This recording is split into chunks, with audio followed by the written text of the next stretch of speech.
ॐ पूर्णमद पूर्णमिदं पूर्णात् पूर्णमुदच्यते पूर्णस्य पूर्णमादाय पूर्णमेवावशिष्यते।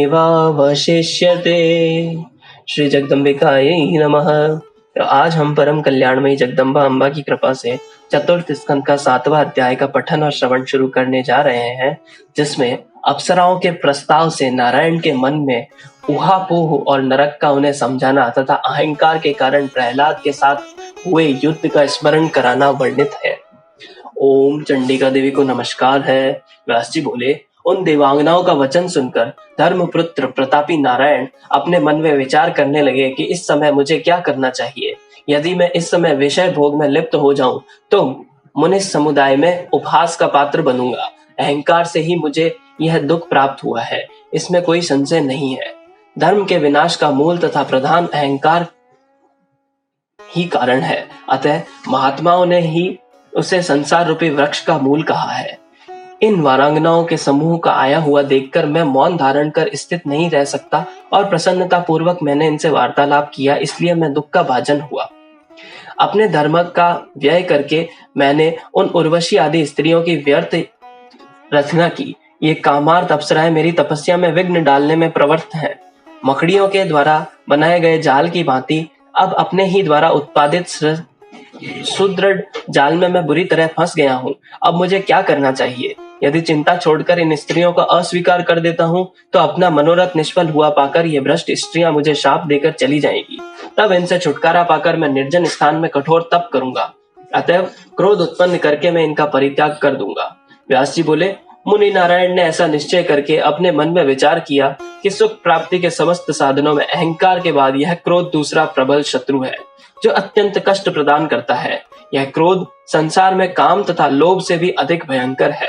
क्रोध के वशीभूत प्राणी प्राण घातक हिंसा तक कर डालता है, जो हिंसा सभी प्राणियों के लिए दुखदायिनी तथा नरक रूपी बगीचे के बावली के तुल्य है। जिस प्रकार वृक्षों के परस्पर घर्षण से उत्पन्न अग्नि वृक्ष को ही जला डालती है, उसी प्रकार शरीर से उत्पन्न भीषण क्रोध उसी शरीर को जला डालता है। व्यास जी बोले, इस प्रकार खिन्न मनस्क होकर चिंतन करते हुए अपने भाई नारायण से उन लघु भ्राता धर्मपुत्र नर ने यह तथ्यपूर्ण वचन कहा। नर बोले, हे नारायण, हे महाभाग, हे महापते, आप क्रोध का त्याग कीजिए और शांत भाव का आश्रय लेकर इस प्रबल अहंकार का नाश कीजिए, क्योंकि पूर्व समय में इसी अहंकार दोष से हम दोनों का तप विनिष्ट हो गया है। अहंकार तथा क्रोध, इन्हीं दोनों भावों के कारण हम लोगों को असुरराज प्रहलाद के साथ 1000 दिव्य वर्षों तक अत्यंत अद्भुत युद्ध करना पड़ा था। हे सुरश्रेष्ठ, उस युद्ध में हम दोनों को महान क्लेश मिला था। अतएव हे मुनीश्वर, आप क्रोध का परित्याग करके शांत हो जाइए। मुनियों को शांति को तपस्या का मूल बताया है। व्यास जी बोले, उनकी यह बात सुनकर धर्मपुत्र नारायण शांत हो गए। जन्मेजय बोले, हे मुनि श्रेष्ठ, मेरे मन में यह संदेह उत्पन्न हो गया है कि शांत स्वभाव वाले विष्णु भक्त महात्मा प्रहलाद ने पूर्व काल में यह युद्ध क्यों किया और ऋषि नर नारायण भी संग्राम क्यों किया। धर्मपुत्र नर नारायण ये दोनों ही अत्यंत शांत स्वभाव वाले तपस्वी थे। ऐसी स्थिति में दैत्य पुत्र प्रहलाद द्वारा उन दोनों ऋषियों का संपर्क कैसे हुआ? प्रहलाद भी अत्यंत धर्मपरायण, ज्ञान संपन्न तथा विष्णु भक्त थे। तब महात्मा प्रहलाद ने उन ऋषियों के साथ युद्ध क्यों किया? तपस्वी नर नारायण भी प्रहलाद की ही भांति सात्विक भाव से संपन्न थे। उन दोनों ऋषियों तथा प्रहलाद में यदि परस्पर वैर उत्पन्न हो गया तो फिर उसकी तपस्या तथा धर्म चरण के पालन में केवल परिश्रम ही उनके हाथ लगा। उस सतयुग में भी उनके जप तथा घोर तप कहाँ चले गए थे? वैसे वह महात्मा भी क्रोध और अहंकार से भरे अपने मन को वश में नहीं कर सके। अहंकार रूपी बीज के अंकुरित हुए बिना क्रोध तथा मात्सर्य उत्पन्न नहीं होता। यह निश्चित है कि काम क्रोध आदि अहंकार से ही उत्पन्न होते हैं। 1000 करोड़ वर्षों तक घोर तपस्या करने के पश्चात भी यदि अहंकार का अंकुरण हुआ तो वे सब कुछ निरर्थक हो जाता है। जिस प्रकार सूर्योदय होने पर अंधकार नहीं ठहरता, उसी प्रकार अहंकार रूपी अंकुर के समक्ष पुण्य नहीं ठहर पाता।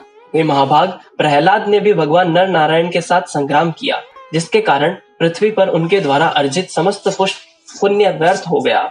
शांत स्वभाव वाले नर नारायण को भी अपनी कठिन तपस्या त्याग कर यदि युद्ध करने में तत्पर हुए तो फिर उनकी शांत वृत्ति तथा पुण्यशीलता का क्या महत्व रहा।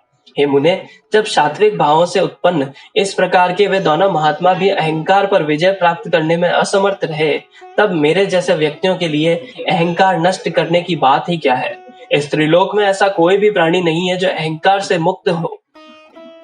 इसी तरह ऐसा कोई भी न तो हुआ है न होगा जो अहंकार से पूर्णतया मुक्त हो।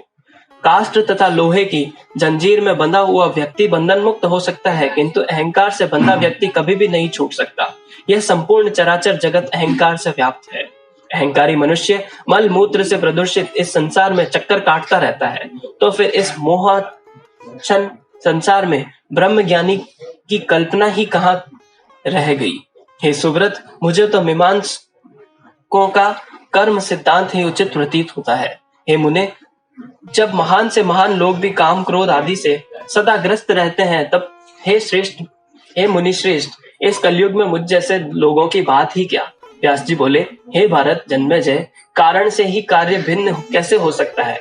कड़ा तथा कुंडल आकार में भिन्न होते हुए भी स्वर्ण के सदृश होते हैं। चराचर सहित समस्त ब्रह्मांड अहंकार से उत्पन्न हुआ है।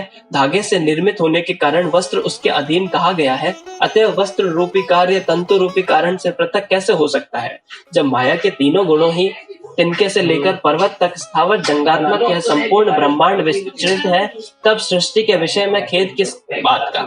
हे नृपश्रेष्ठ, ब्रह्मा विष्णु तथा शिव भी अहंकार से मोहित होकर इस अत्यंत अगाध संसार में भ्रमण करते रहते हैं। वशिष्ठ, नारद आदि परम ज्ञानी मुनिगण भी अहंकार के वशवर्ती होकर इस संसार में बार बार आते जाते रहते हैं। हे नृपश्रेष्ठ, तीनों लोकों में ऐसा कोई भी देहधारी नहीं है जो माया के इन गुणों से मुक्त होकर शांति धारण करता हुआ आत्म सुख का अनुभव कर सके। हे नृपश्रेष्ठ, अहंकार से उत्पन्न काम, क्रोध, लोभ तथा मोह किसी भी देहधारी प्राणी को नहीं छोड़ते। वेद शास्त्रों का अध्ययन, पुराणों का पर्यालोचन, तीर्थ भ्रमण, दान ध्यान तथा देव पूज्य करके भी विषयासक्त प्राणी चोरों की भांति सभी कर्म करता रहता है। काम, मोह और मद से युक्त होने के कारण प्राणी आरंभ में कुछ विचार ही नहीं करता। हे कुरुनंदन, सतयुग, त्रेता तथा द्वापर में भी धर्म का विरोध किया गया था, तो आज कलयुग में उसकी बात ही क्या। इसमें तो द्रोह, स्पर्धा, लोभ तथा क्रोध सर्वदा ही विद्यमान है। संसार ऐसे ही स्वभाव वाला है, इस विषय में संदेह नहीं करना चाहिए। संसार में मत से रहीन साधु पुरुष विरले ही होते हैं। क्रोध तथा ईर्ष्या पर विजय प्राप्त कर लेने वाले तो दृष्टांत मात्र के लिए मिलते हैं। राजा बोले, वे लोग धन्य तथा पुण्यात्मा हैं जिन्होंने मद तथा मोह से छुटकारा प्राप्त कर लिया हो। जो सदाचार परायण तथा जितेंद्रिय हैं, उन्होंने मानो तीनों लोकों पर विजय प्राप्त कर ली है। अपने महात्मा पिता के पाप का स्मरण करके मैं दुखित रहता हूँ। उन्होंने बिना किसी अपराध के एक तपस्वी के गले में मरा हुआ सर्प डाल दिया। अतः हे मुनिवर, मेरे आगे उनकी क्या गति होगी। बुद्धि के मोहग्रस्त हो जाने पर क्या कार्य हो जाएगा, यह मैं नहीं जानता। मूर्ख मनुष्य केवल मधु देखता है, किंतु उसके पास ही विद्यमान गहरे प्रताप की और कहीं नहीं निहारता। वह निंदनीय कर्म करता है और नरक से ही नहीं डरता। हे मुने, अब आप मुझे विस्तार पूर्वक यह बताइए कि पूर्व काल में प्रहलाद के साथ नर नारायण का घोर युद्ध क्यों हुआ।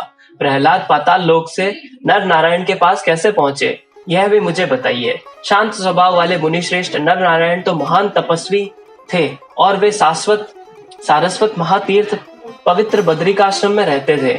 तब हे मानद, उन दोनों तपस्वियों ने प्रहलाद के साथ युद्ध के कारण किया। प्राय धन अथवा स्त्री के लिए लोगों में परस्पर शत्रुता होती है, तब हर प्रकार की इच्छाओं से रहित उन दोनों ने वह भीषण युद्ध क्यों किया और उन नर नारायण को सनातन देवता जानते हुए भी महात्मा प्रहलाद ने उनसे साथ युद्ध क्यों किया। हे ब्रह्मन, मैं विस्तार पूर्वक इसका कारण सुनना चाहता हूँ। इस प्रकार 18,000 श्लोकों वाली श्रीमद् देवी भागवत महापुराण संहिता के अंतर्गत चतुर्थ स्कंद का अहंकार आवर्तन वर्णन नामक 7वां अध्याय। ओम तत्सत।